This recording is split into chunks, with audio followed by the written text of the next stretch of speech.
Olá, pessoal, sejam bem-vindos a mais um fechamento dos resultados dos fundos da Empírico Gestão. Os mercados globais continuam reverberando todo o impacto que o Liberation Day teve com o anúncio do Trump lá no começo do mês, né? O dia 2 de abril foi um dia enfático aqui para os mercados. Aqui na Empírico Gestão, a gente manteve uma proteção relevante nos nossos portfólios sem aproveitar o momento de mercado de uma forma tática. A gente ampliou a nossa posição em ouro, a gente reforçou a nossa seleção de empresas em tecnologia, mas também a gente atuou com prudência dentro do mercado global, ali entendendo que era um rally, que está sendo um rally temporário, mas o João vai falar um pouco melhor sobre isso. João, abril foi um daqueles meses que você trouxe de volta as suas raízes fundamentalistas, com todo um reforço de uma análise profunda, paciente e cheia de disciplina para fazer as alocações? Olha só, Mari. Bom, boa tarde primeiro para você. Eu vou comentar aqui um pouco essa dinâmica dos mercados. De fato, o mês de abril ele começou bastante surpreendente, né? Os investidores aguardavam um Liberation Day mais brando. Todo mundo esperava ali que o Trump viesse com as suas medidas associadas à questão das tarifas comerciais, mas medidas mais suaves, e na verdade ele veio com um baita cartaz que, vamos dizer, chacoalhou o mundo naquele período, né? Inclusive na nossa carta mensal eu fiz um paralelo ali com um filme que está em cartaz ainda no Netflix, né? Aquele filme Não Olhe para Cima, convido a todos a lerem a carta. No final das contas ele provocou muito ruído e pouca solução, fez com que uma boa parte dos investidores corresse para as colinas, vamos dizer assim, né? Muitos deles se alojaram no ouro, muitos deles voltaram seus recursos para casa, né? Trouxeram de volta seus recursos para casa, principalmente os europeus, que levaram o dinheiro de volta para a Europa e correram para comprar a bolsa europeia nesse período. E foi foi um mês que, de certa forma, ele trouxe dois regimes, né? Nas primeiras semanas depois do Liberation Day, o que se viu foi um pânico exacerbado do mercado. O índice S&P chegou a bater os 4.800 pontos. Os investidores ficaram com muito medo de verdade do que poderia vir pela frente, começaram a projetar uma recessão econômica clara no globo inteiro.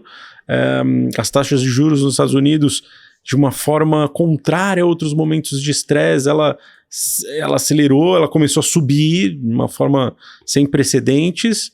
E os primeiros dados da economia que vinham ali do mês de março também se mostraram muito ruins.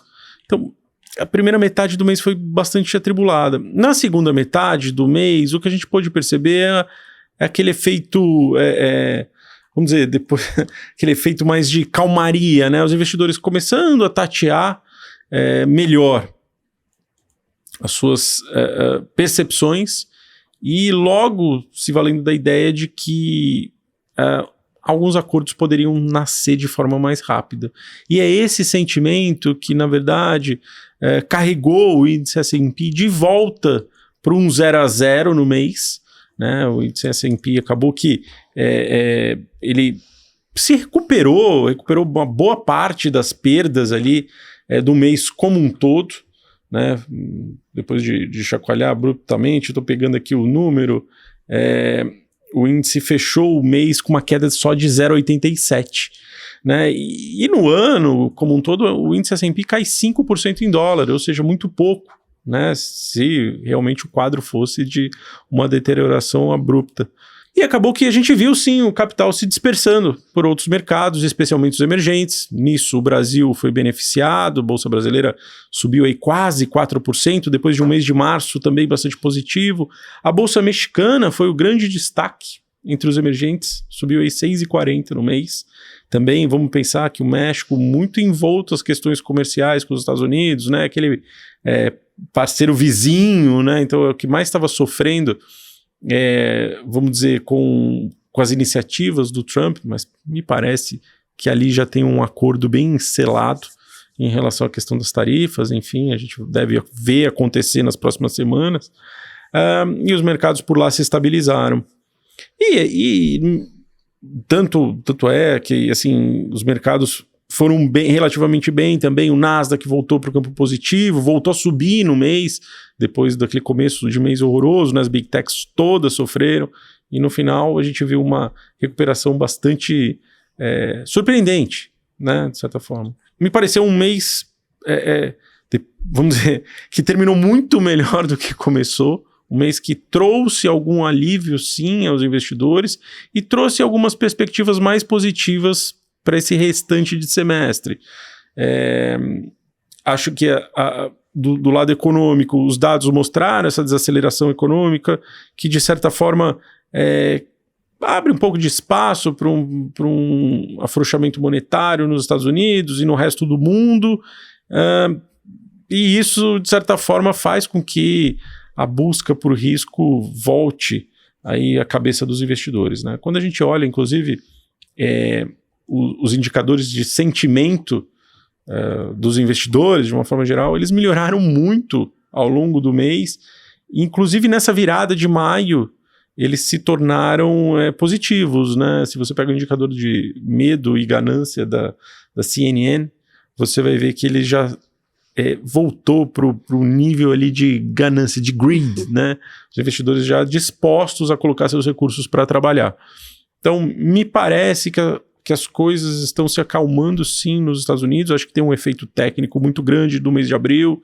Tinha a questão dos impostos no mês de abril nos Estados Unidos, que era muito importante, né? Os investidores, as pessoas americanas, famílias, precisavam pagar seus impostos anuais por lá. Então, isso também bateu na questão da liquidez, agora abriu a janela de recompra também para as ações. Então, me parece que a situação tecnicamente também deu uma melhorada.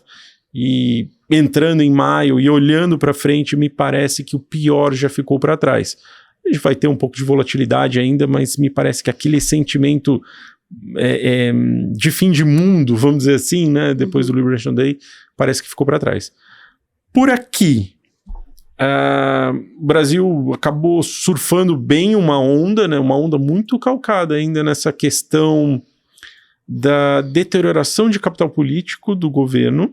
Tá, eu acho que a gente não pode fugir dessa história, dado que os indicadores econômicos de Brasil ainda não mostraram grandes surpresas. A gente está entrando na temporada de resultados das companhias, então ali a gente vai poder ter um melhor sentimento de como está a economia brasileira, né? A gente vai ver mais números saindo, já saíram alguns, mas agora a gente a temporada deve ganhar intensidade. E ali a gente vai conseguir sentir um pouco melhor como que o Brasil está andando, né, em termos econômicos, mas me parece que muito desse impulso que a gente está vendo nas bolsas brasileiras e na parte de renda fixa também, a curva de juros deu uma desestressada, né, vem dessa leitura vamos dizer, de um ambiente político mais propício para uma mudança, né, que viria ali a partir de 2026. Talvez seja cedo demais, né? E até na carta a gente explora, né? Assim, procurei explorar um pouco essa questão. O Brasil, ele ainda é um grande trade tático e comprar por aqui ainda, apesar de interessante em termos de valuation, ainda vai guardar aqueles mesmos riscos de sempre, né? Bastante volatilidade, alguma incerteza, especialmente em relação ao juro longo, como que a inflação vai se desenrolar aqui no Brasil. Mas são aspectos que são importantes e que a gente deve prestar atenção. Agora, o técnico parece bastante favorável. A gente está vendo também investidor internacional procurando saber mais de Brasil, se interessando mais pelo país, né? A gente tem visto alguns gestores lá de fora querendo entender um pouco como que as coisas estão aqui, e aí isso também passa pela questão da política. Até saiu uma matéria recente no Financial Times falando sobre um possível trade Tarcísio ali na frente, né, uma mudança política. Então, os investidores mais interessados, acho que abre também espaço para os portfólios locais recuperarem um pouco do espaço perdido do ano passado. O ano passado foi muito ruim para a Bolsa Brasileira, especial para as small caps brasileiras, que foram muito mal. Esse ano, o que a gente está vendo são essas small caps recuperando um pouco desse terreno perdido, né? E aí eu acho que o investidor, enfim, estamos tentando trazer isso para os nossos cotistas, né? acho que a gente pode se aproveitar um pouco desse momento e surfar essa onda, né? Dentro desse movimento que a gente viu, né, João, acontecendo ali de fluxo financeiro sendo direcionado para mercados emergentes, né? Você comentou aqui do México, que foi um destaque. O Ibovespa também fechou ali o mês com alta de 3,69%. E dentro, assim, do mercado local mesmo, você vê algum cenário mais positivo, pensando no médio prazo mesmo, dentro dessas movimentações que a gente viu dos acordos tarifários acontecendo? Mari, eu acho que o Brasil ele se saiu bem desse Liberation Day, no final das contas, né? O Brasil vai ser pouco afetado, entre aspas, óbvio, no primeiro momento, ou de forma direta, melhor assim, pouco afetado de forma direta em relação à questão das tarifas. Tem um efeito de segunda ordem que a gente não consegue avaliar ainda, porque é dependente da negociação entre China e Estados Unidos, né? Se essa negociação for mais dura, a impressão que dá é que muitos dos bens chineses podem ser direcionados para o resto do mundo. O Brasil é, sim, uma grande economia, e isso tenderia, talvez, vamos dizer, se por um lado poderia trazer um pouco de desinflação para o Brasil por conta de produtos estrangeiros mais baratos, também poderia meio que minar um pouco a nossa indústria local. Então, tem um certo cuidado nessa análise de segunda ordem que pode acontecer quando o acordo China e Estados Unidos sair, né? Mas nesse primeiro momento, parece até uma oportunidade para o Brasil, né? Olhando lá para fora, e até acho que um pouco desse fluxo de estrangeiros vindo para cá é justamente tentando capturar um pouco dessa camada, dessa primeira ordem que foi favorável mesmo, tá? Então, eu acho que essa é a leitura que a gente tem que fazer, e aí, transferindo isso pro mercado, eu acho que é surfar um pouco esse momento, né? Um momento que é favorável, mas sempre com, eu não vou falar dedo no gatilho, porque não é bem essa a expressão certa, correta, mas sempre com muita atenção na hora da alocação de recurso, na hora dos ativos que você está comprando. Não acho ainda que chegou a hora de comprar qualquer coisa na Bolsa Brasileira que tudo vai subir. A gente até vai ver um outro caso de small caps de repente se destacando, com bastante volatilidade, mas ainda tem muito risco intrínseco. A gente ainda vai ver os balanços e a gente precisa entender como eles estão para saber exatamente que tipo de ativo que a gente pode ter na carteira enfim, se aproveitar de ganhos aí mais extensos, né, até o final do ano. Eu tô com essa cabeça para Brasil, tá? Bom, vamos falar agora então dos resultados dos fundos, né? Seguindo o nosso padrão aqui de todo mês, a gente começa falando dos fundos internacionais, mais especificamente aqui de tecnologia. Como você falou, né? As bolsas americanas, olhando para os índices, eles viveram um mix, né? Então, de emoções. Exato. Então, S&P fechando ali uma queda de 0,87, como você falou. Nasdaq avançando com 0,85, né? Mesmo com essa fuga, né? Das 7 magníficas ali acontecendo. Ainda conseguiu recuperar ali no final do mês, que foi, inclusive, né, João, quando a gente voltou a comprar, né, ações ali dentro dos 2 portfólios, certo? Isso. Na verdade, a gente já vinha fazendo um trabalho de realocação desde a primeira semana do mês de abril. O Liberation Day pra gente, obviamente, foi um exagero, né? A gente, assim, aquilo tinha sido muito intenso, a gente estava com uma posição de caixa bastante grande. Já reflexo de março, né? A gente vem carregando esse caixa já há algum tempo, né?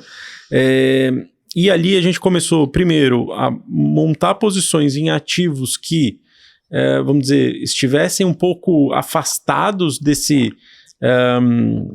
enfrentamento mesmo entre China e Estados Unidos, tá?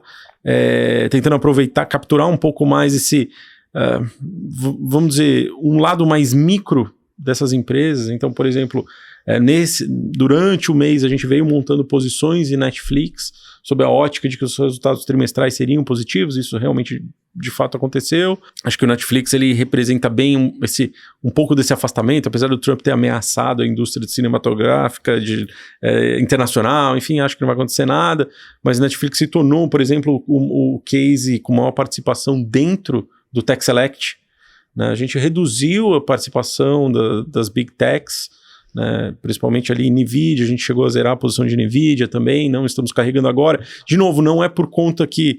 Não é por causa da empresa em si que eu continuo achando que a NVIDIA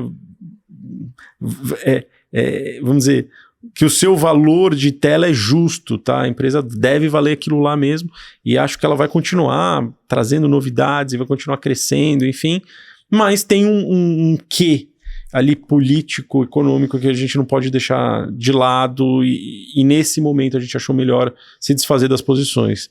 Mas, enfim... E aí a gente foi adicionando outros cases interessantes para dentro da carteira. Por exemplo, tem o case de Boston Scientific, que é uma empresa que faz produtos médicos para toda a cadeia ali americana. Uma empresa gigantesca também, de mais de centenas de bilhão de dólares, que tem surfado muito bem essa onda, tem surfado muito bem esse momento. Mesma coisa, Constellation Software, uma empresa canadense, que também tem andado muito bem. A gente carrega esse caso já há um bom tempo dentro dos portfólios, agora a gente trouxe para dentro do Tech Select. Enfim, casos de tecnologia que estão um pouco à margem dessa leitura mais difícil relacionada à questão do técnico, à questão de fluxo. Então, isso que a gente fez no Tech Select, eu acho que isso gerou frutos para a gente nessa reta final de mês. Sim. A gente optou por nomes mais defensivos aí dentro desses... É engraçado porque você fala assim, são nomes mais defensivos, eu acho que são nomes que ficaram um pouco afastados dessa leitura de primeira ordem, que era desfazer de ações americanas. Né? Quando a gente olha o resultado das ações que a gente tem na carteira hoje, e sob uma ótica anual, o resultado, assim, todas elas estão subindo bastante no ano. Quer dizer, isso é porque você percebe que o fluxo que estava sendo direcionado para as large caps, para as big techs, né, as empresas grandes, na verdade, ele começou a procurar o seu espaço nas empresas que eu costumo chamar de lado B, mas nem são lado B na essência, porque, enfim, são empresas de centenas de bilhão de dólares, né? Mas as empresas que não estão ali tanto na crista da onda, não são líderes dentro dos ETFs. Então, parece que o capital ele começou a fluir para esse tipo de caso. Então, por exemplo, a posição de CrowdStrike, que é um case que a gente gosta pra caramba, que a gente carrega já há alguns anos, inclusive nos portfólios, as ações estão subindo 30% no ano. Então tem alguns cases ali que a gente conseguiu aumentar peso, aumentar participação e a gente está aproveitando bem esse momento. Né? São carteiras que... E é engraçado, né? Que elas se tornam momentaneamente mais defensivas por conta que você não tem esse fluxo intenso técnico em cima dos ETFs e essa fuga de recurso rápida que a gente vê, né, nas Big Techs. Então, foi essa dinâmica que a gente procurou aplicar no Tech Select, no BETS, aproveitando já, o BETS rodou um pouquinho abaixo aqui, ele caiu 0,37, mas mês passado ele tinha sido um pouquinho melhor, e o BETS tem um pouco daquela característica da gente procurar casos aí sim, com market cap menor, né? Então procurar casos mais agressivos. No BETS, eu acho que a gente entregou bons resultados, a gente fez algumas alocações mais agressivas mesmo. A gente trouxe para a carteira, por exemplo, as ações do Uber. E se você olhar, as ações do Uber nesse período passaram praticamente ilesas, até sob uma ótica de que o Uber já está funcionando, ou de certa forma associado com o Waymo em algumas praças, né? O Waymo é aquela empresa de veículos autônomos do Google, que está dando o que falar, né? Então, enfim, a gente está vendo essa frota de veículos autônomos crescendo com uma certa velocidade. E o Uber vai se aproveitar disso, já está se aproveitando em algumas praças. Tem algumas praças que você já pede o Uber e já vem um carro da Waymo. Então, isso deve começar a ganhar tração e chamar a atenção dos investidores. Esse foi um case que a gente trouxe para dentro do BETS também, um case, de certa forma, bastante interessante. E o que andou muito bem no BETS foram as ações da BYD, né, que no final é da empresa chinesa, carro elétrico, que divulgou recentemente que eles estão desenvolvendo a bateria de sódio. BYD também é uma posição Tech Select, um pouco menor. E esse lance da bateria de sódio pode ser fundamentalmente transformador para o segmento de veículo elétrico, porque vai permitir, né, a carga em velocidades aí rapidíssimas, né? Muito rápido. Você vai conseguir abastecer seu veículo em 5 minutos e aí isso é tanto quanto transformador para a indústria. Então, enfim, são esses casos que a gente começou a tatear e começou a trazer de volta. E olhando para maio, me parece que assim, essa temporada, com o final da temporada de resultados nesse mundo de tecnologia, a gente vai rever a reabertura da janela de recompra de ações. A gente vai ver as empresas voltando a recomprar ações e isso vai, de certa forma, dar algum empuxo para a gente ver uma recuperação mais forte, enfim, desses índices, né? Tanto o Nasdaq quanto o S&P, enfim. Acho que tem tudo aí para a gente voltar para um 0 a 0 no ano, né? Especialmente em dólar, né? Não estou falando em real ainda, mas falando em dólar. Então, estou bastante construtivo aqui, sim, com o setor de tecnologia. Até acho que é uma janela que vai se fechar rápido. Uma janela de oportunidade que tende a se fechar muito rápido. E aí, João, é legal a gente reforçar aqui também, né, assim, excelente ponto que você trouxe aqui, fazendo essa análise das empresas que a gente teve destaque dentro do portfólio, para reforçar a necessidade de uma gestão ativa, né, então, assim, a gente, de novo, né, a gente viu ali a fuga das 7 magníficas acontecendo, quando a gente fala em tecnologia, a gente, né, quase que automaticamente pensa só nessas empresas, e então, assim, você ter essa ótica mais expansiva mesmo, né, para todos os níveis ali de tecnologia acontecendo, né, é super importante e a gente viu isso, inclusive, sendo refletido, então, no resultado aí do Tech Select no mês de abril, né, a gente conseguiu reverter parte da queda ali que a gente teve em março. O Tech Select, então, fechou o mês de abril com 0,61%. No ano, ele ainda amargura aí uma queda de 15,5%. E nos últimos 12 meses, ele está com 21,19% de valorização. Já o TechBets, a gente teve um abril levemente negativo, a gente fechou com 0,37% de queda. No ano, ele ainda está ali com seus menos 17,46%, e nos últimos 12 meses, ele teve uma alta aí de 28,76%. Já olhando para o nosso fundo de ações globais, né, o WB90, a gente teve um mês de abril aí que ele fechou com uma queda de 0,68%. No ano, ele acumula uma queda de 10,14%, e nos últimos 12 meses ele roda aí, né, 17,31% positivo. Para um mês desafiador, né, uma carteira diversificada como a do WB90, ela foi extremamente importante para conter perdas maiores, né, João? Quer comentar um pouco mais o que você está imaginando para o WB? Sim, bom, no WB a gente tem uma posição grande nas ações da Berkshire, né, enfim, até foi bacana, assim, na carta, eu citei bastante o Warren Buffett, ele CEO da Berkshire, né? Não só na carta, tá? Você vem falando disso o mês inteiro, inclusive. Exato, e eu achei que o último encontro que teve da Berkshire, que aconteceu agora, no último final de semana, eu achei que o Buffett, ele meio que reforçou aquele mote dele de uma outra forma, talvez não tão direto, mas que é aquele papo do Don't Bet Against America, né? De certa forma, dizendo que, puxa, assim, existem ainda oportunidades à mesa e que ele detém ainda bons investimentos no seu portfólio, né? A gente tem as ações da Berkshire, é uma posição da carteira, disparado. A gente mantém posições em algumas tradings japonesas, né? Na verdade, a gente deve fazer uma atualização no portfólio, manter somente uma trading japonesa nessa história. Lembrando que, assim, uma boa cesta para se pescar sim essa cesta da Berkshire, né? E a gente tem tentado ali equilibrar as ideias que a gente tem nessa cesta com cases novos e também procurando encontrar outros cases ao redor do globo, né? Então, por exemplo, ali dentro a gente tem também as ações da Wise, né, que é aquela empresa é uma fintech, né, de transação, de cartões. Enfim, a gente está procurando ativos que sejam capazes de entregar retornos ali acima de 15%, 16% ao ano ao longo dos próximos anos. Esse é o objetivo desse fundo. Quando você olha o histórico dos ativos que a gente tem lá dentro hoje, é esse tipo de resultado que a gente traz que a gente traz para dentro, que a gente vê.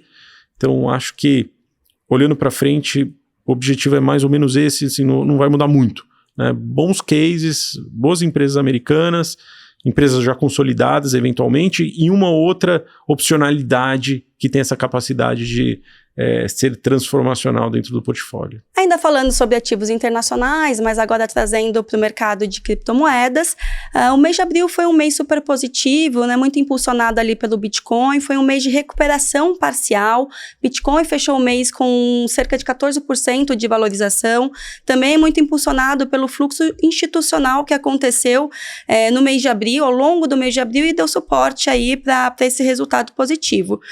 O nosso fundo Empíricos Criptomoedas fechou o mês em 9,12% positivo, né? Foi uma retomada firme, apoiada aí, como eu comentei, pelo Bitcoin.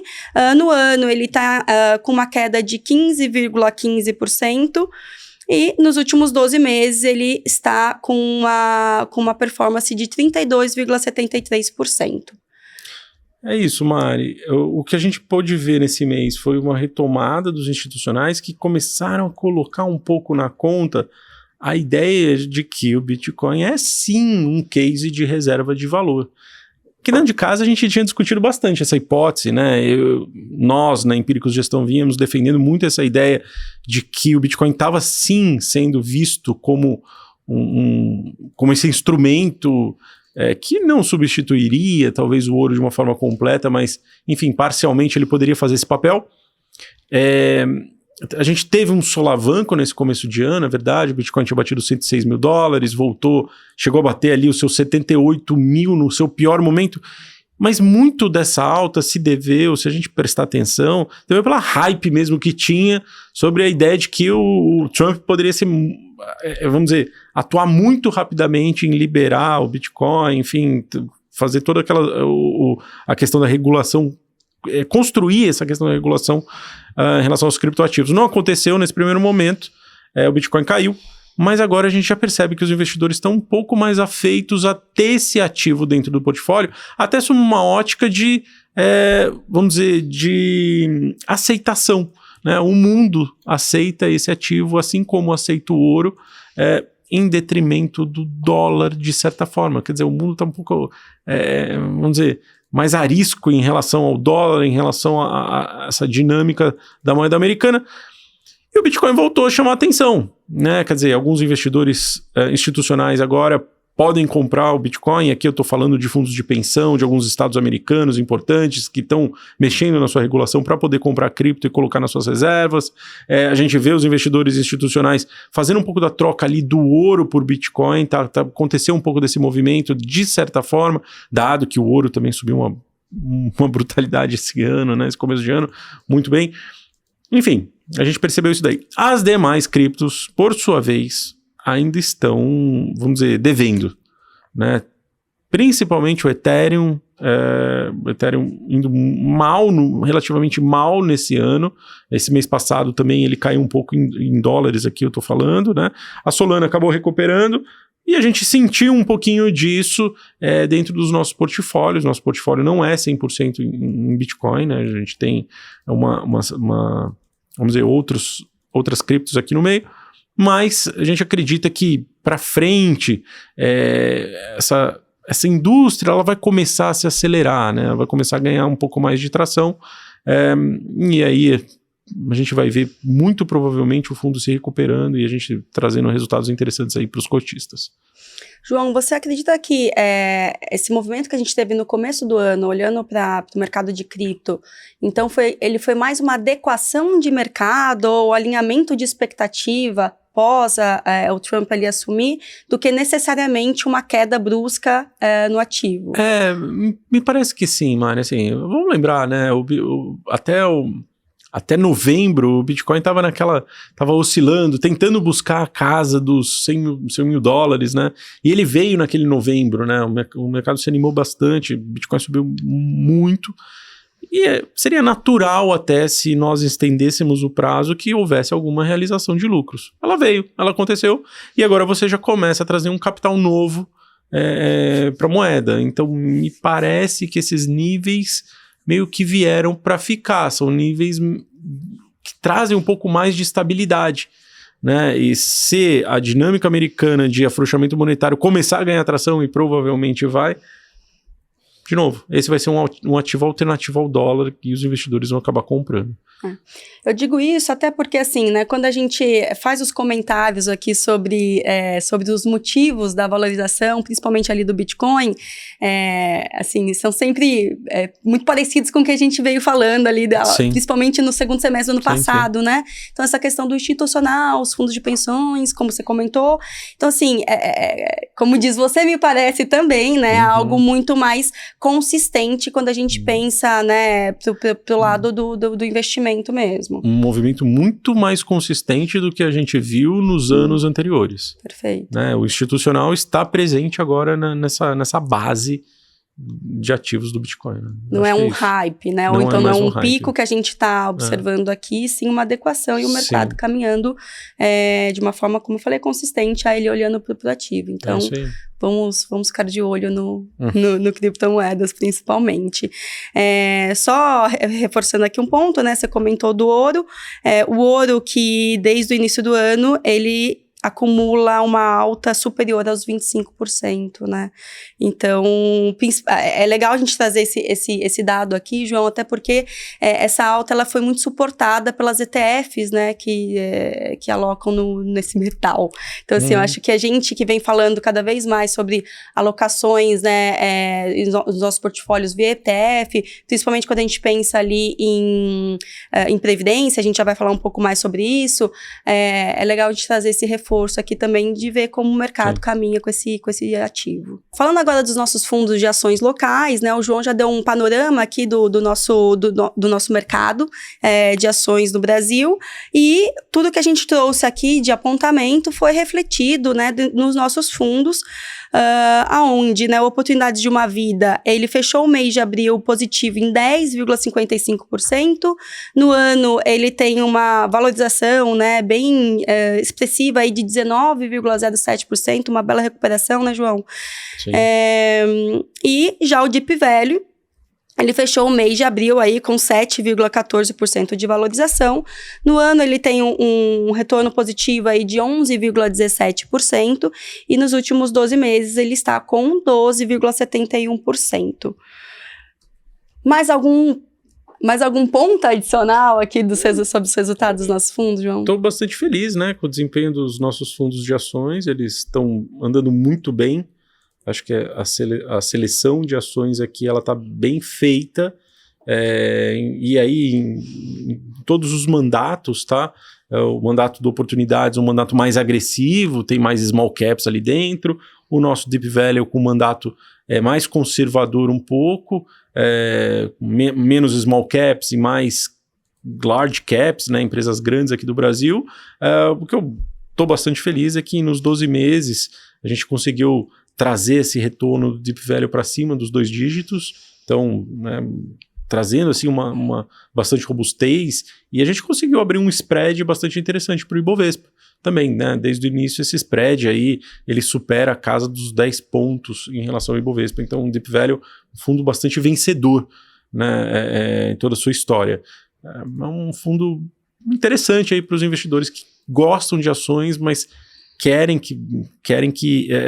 ter ali uma gestão profissional, alguém que está olhando para os ativos de uma forma mais atenciosa e que também, vamos dizer, de certa forma, preferem ter ativos de grandes companhias, de empresas que são mais robustas mesmo, que entregam já resultados há um bom tempo, né?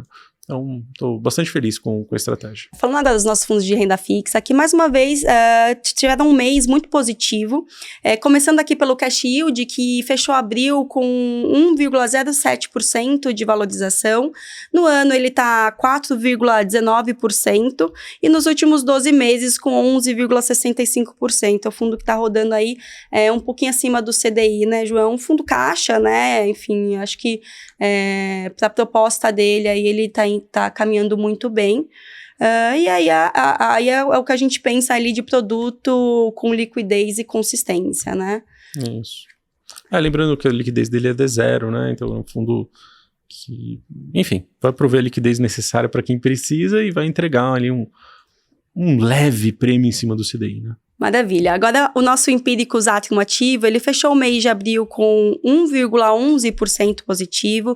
No ano, ele acumula um resultado de 4,26%. Nos últimos 12 meses, 11,57%, ele roda aí seus 104,4% do CDI. Bom, é um fundo que a gente que tem uma liquidez um pouco maior do que o cash yield, mas também tem um prêmio um pouco melhor também, né, um pouco maior. Então, acho que é uma boa relação ali risco-retorno, um fundo que roda tranquilo ali, uma carteira bem conservadora também. E por fim, eu trago então o resultado do nosso Empíricos Atrium FIC-Infin, que finalmente é o último mês que a gente chama ele assim, porque a partir do mês que vem ele vai virar um FIC-FDIC, finalmente.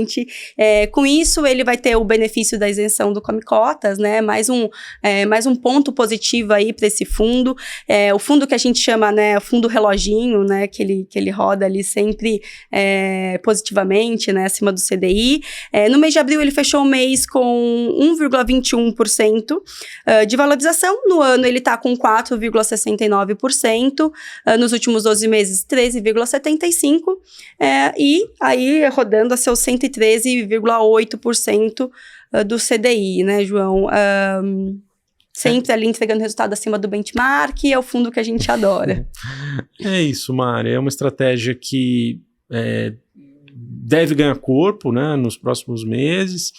Estamos aí ativamente buscando investidores para esse fundo, um fundo que roda CDI mais 2,5, né, tem ali um objetivo de CDI mais 2,5, com a questão da isenção de cotas, que eu acho que é o poderosíssimo, né, para esse tipo de fundo. Então o investidor só paga 15% sobre o resgate, um fundo D70, um fundo menos líquido um pouco, mas traz esse prêmio bastante interessante para o investidor lá na ponta final, né? Então acho que é um fundo que é muito bem construído, estruturado, que, assim, enfim, traz aí uma excelente condição de um binômio, né, de risco e retorno. Assim, bastante favorável mesmo. Por fim, falando agora das nossas previdências, eu trago o resultado para vocês da nossa tríade, né, de produtos. Quando eu falo em tríade, a gente está sempre pensando aqui em como completar a sua carteira, o seu portfólio de previdência, pensando num ciclo de vida. Vamos começar aqui falando do Global Return, que fechou o mês de abril com 1,26% de valorização.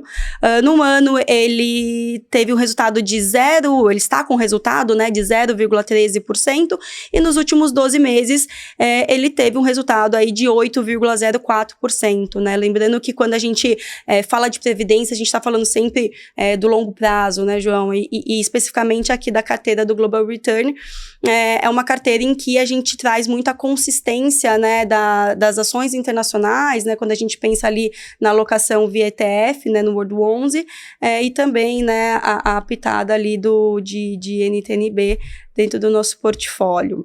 E aí o Global Return a gente traz como uma solução, né, como uma recomendação aqui para quem possui um horizonte ainda mais amplo para a construção de patrimônio.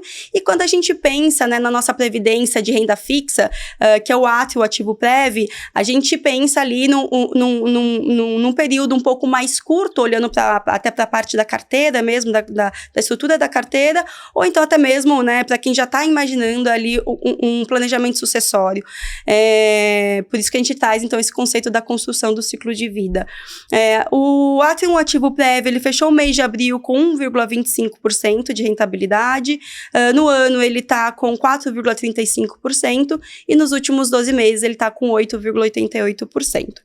Por fim, quando a gente olha aqui para o CryptoPrev, o CryptoPrev que a gente fala, né, que é uma previdência aí mais para longuíssimo prazo, então, de repente é para o seu filho, para o seu sobrinho, enfim, né, ou então até uma pitada ali para a gente diversificar a nossa carteira de Prev. A gente fechou o mês de abril aí muito impulsionado, né, com a nossa ETF, mais especificamente com a parte de Bitcoin, que tem alocado ali na nossa cesta. A gente fechou o mês em 3,45% positivo. No ano, ela teve uma performance performance de menos 1,3%, e nos últimos 12 meses ela está com 2,75%, né? Lembrando que é uma carteira de longuíssimo prazo. Bom, pessoal, assim a gente encerra o nosso papo aqui sobre a rentabilidade dos fundos. De novo, né? Mês de abril, um mês desafiador, mais um mês desafiador, né, João? A gente estava comentando sobre isso até, em que mostrou, né, o quanto a disciplina, né, e a resiliência ali, principalmente quando a gente olha para a análise dos portfólios, são importantes. E assim, só reforçando um ponto que eu achei muito interessante que o João trouxe na carta do gestor, né, o capital ele não aceita desaforo, né, então vou até deixar aqui uma figurinha que ele colocou na carta que eu achei excelente, e convido vocês também a ler a carta na íntegra, né. João, obrigada e até mês que vem. Valeu, Mari, até mês que vem. Tchau, tchau.